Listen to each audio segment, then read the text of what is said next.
Isaiah 52. God is leading you out of here. Wake up, wake up. Pull on your boots, Zion. Dress up in your Sunday best, Jerusalem, holy city. Those who want no part of God have been culled out. They won't be coming along. Brush off the dust and get to your feet, captive Jerusalem. Throw off your chains, captive daughter of Zion. God says, you were sold for nothing.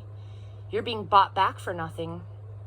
Again, the Master God says, early on, my people went to Egypt and lived, strangers in the land.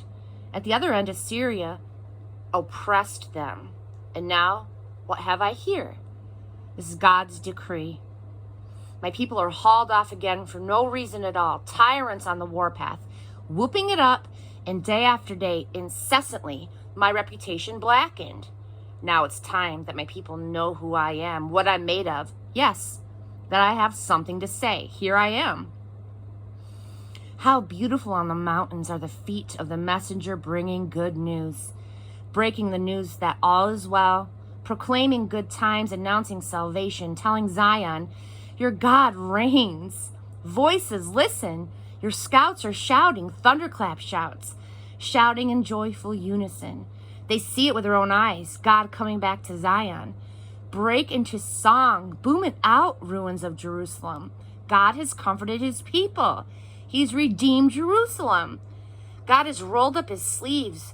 All the nations can see his holy, muscled arm. Everyone from one end of the earth to the other sees him at work, doing his salvation work. Out of here, leave this place. Don't look back. Don't contaminate yourselves with plunder. Just leave, but leave clean. Purify yourselves in the process of worship, carrying the holy vessels of God. But you don't have to be in a hurry. You're not running from anybody. God is leading you out of here, and the God of Israel is also your rear guard. It was our pains he carried. Just watch my servant blossom, exalted, tall, head and shoulders above the crowd. But he didn't begin that way. At first, everyone was appalled. He didn't even look human. A ruined face, disfigured past recognition. Nations all over the world will be in awe, taken aback.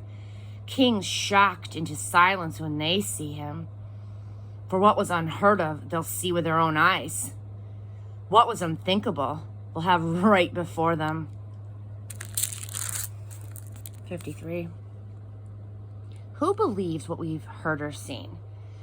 Who would have thought God's saving power would look like this? The servant grew up before God, a scrawny seedling, a scrubby plant in a parched field. There's nothing attractive about him, nothing to cause us to take a second look. He was looked down on and passed over, a man who suffered, who knew pain firsthand. One look at him and people turned away. We looked down on him, thought he was scum. But the fact is, it was our pains he carried, our disfigurements, all the things wrong with us. We thought that he brought it on himself, that God was punishing him for his own failures. But it was our sins that did that to him, that ripped and tore and crushed him. Our sins. He took the punishment, and that made us whole. Through his bruises, we got healed. We're all like sheep who've wandered off and gotten lost. We've all done our own thing, gone our own way. And God has piled all of our sins, everything that we've done wrong, on him, on him. He was beaten, he was tortured, but he didn't say a word. Like a lamb taken to be slaughtered, and like a sheep being sheared, he took it all in silence. Justice miscarried, and he was let off. And did anyone really know what was happening? He died without a thought for his own welfare, beaten bloody for the sins of my people. They buried him with the wicked, threw him in a grave with a rich man, even though he had never hurt a soul or said one word that wasn't true. Still, it's what God had in mind all along, to crush him with pain. The plan was that he'd give himself as an offering for sin so that he'd see life come from it. Life, life, and more life. And God's plan will deeply prosper through him. Out of that terrible travail of soul, he'll see that it's worth it and be glad he did it. Through what he experienced, my righteous one, my servant, will make many righteous ones, as he himself carries the burden of their sins. Therefore, I'll reward him extravagantly, the best of everything, the highest honors, because he looked death in the face and didn't flinch. Because he embraced the company of the lowest. He took on his own shoulders the sin of the many.